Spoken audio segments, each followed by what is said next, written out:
Mimpi itu datang lagi malam ini. Selalu sama. Daniel berlari di dalam hutan yang tak dikenalnya. Dedaunan basah menampar wajahnya, dan akar-akar pohon seolah sengaja menjulur untuk menjerat kakinya. Ia tak tahu apa yang mengejarnya, tapi ia bisa merasakannya. Deru napas yang dingin di tengkuknya, dan suara genderang Tifa yang pelan namun terus mendekat. Setiap kali ia menoleh, tak ada apapun di sana, hanya pepohonan rapat berwarna kelabu. Ia selalu terbangun dengan jantung berdebar kencang, dan napas yang sesak seolah baru saja berlari berkilo-kilometer.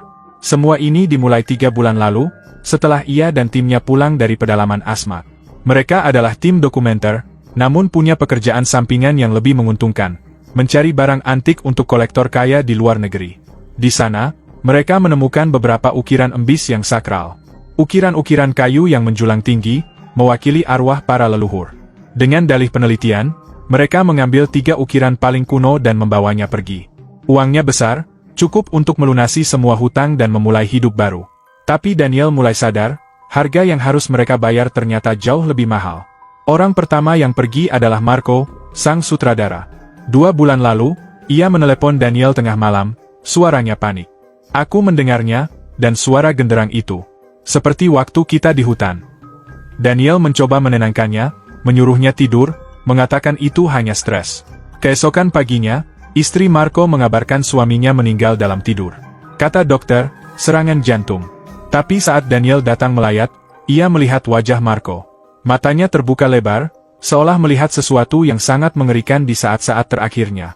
Sebulan kemudian, giliran Sarah, sang juru kamera. Ia ditemukan di apartemennya dengan kondisi serupa. Polisi bingung, tidak ada tanda-tanda kekerasan. Lagi-lagi, gagal jantung. Kini, hanya Daniel yang tersisa. Rasa takut mulai menggerogoti logikanya. Daniel, yang selama ini hanya percaya pada apa yang bisa dilihat dan disentuh, kini mulai diteror oleh hal-hal yang tak masuk akal.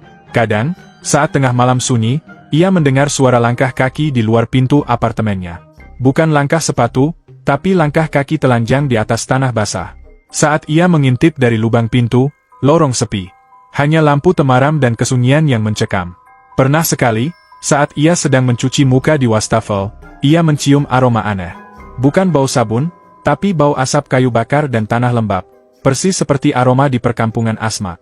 Ketika ia mengangkat wajahnya dan menatap cermin, ia bersumpah, selama sepersekian detik, ia melihat pantulan wajah orang lain di belakangnya. Sosok kurus dengan coreng-moreng putih di wajahnya. Saat ia berbalik, tak ada siapa-siapa. Putus asa, Daniel mencoba menghubungi seorang kenalan yang paham hal-hal spiritual. Orang itu hanya bertanya satu hal di telepon. Apa yang kamu ambil dari sana? Setelah Daniel menceritakannya dengan ragu, suara di seberang telepon menjadi berat. Kamu bukan mencuri kayu mas. Kamu mencuri rumah bagi arwah. Mereka tidak marah, mereka hanya ingin pulang. Dan mereka akan memakai tubuhmu sebagai jalannya. Malam itu adalah puncaknya. Listrik di apartemennya tiba-tiba padam. Suasana menjadi gelap total dan senyap. Lalu, suara itu dimulai lagi. Suara genderang Tifa, tapi kali ini bukan dari dalam mimpi. Suara itu nyata, berasal dari sudut ruang tamunya yang gelap.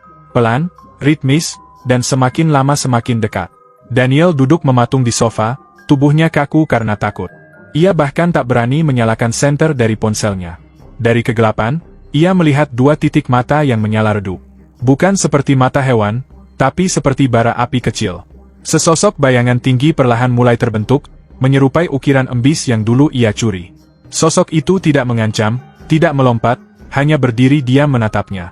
Daniel tidak bisa berteriak. Sebuah kesadaran yang dingin menghantamnya. Ini bukanlah kutukan karena pencurian. Ini adalah akibat dari kesombongannya. Ia teringat jelas hari itu. Saat mengangkat salah satu ukiran, seorang tetua suku memperingatkannya dengan lembut, jangan sentuh bagian kepalanya tuan. Itu tempat roh bersemayam.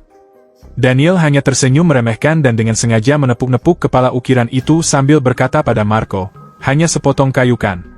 Ternyata, kesombongannya itulah yang membuka pintu.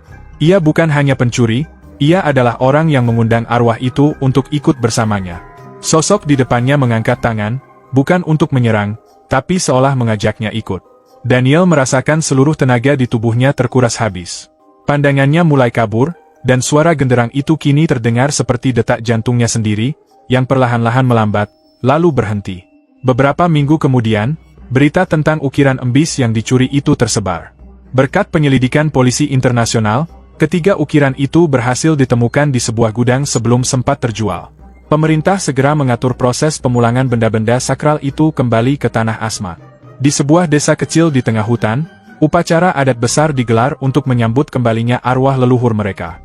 Saat ketiga embis itu kembali ditegakkan di tempatnya semula, seorang tetua adat menatap ke dalam hutan yang lebat dan tersenyum tipis. Angin malam berdesir lembut, membawa kedamaian. Suara genderang tifa tidak lagi terdengar di malam hari. Hutan telah tenang. Para arwah akhirnya benar-benar telah pulang.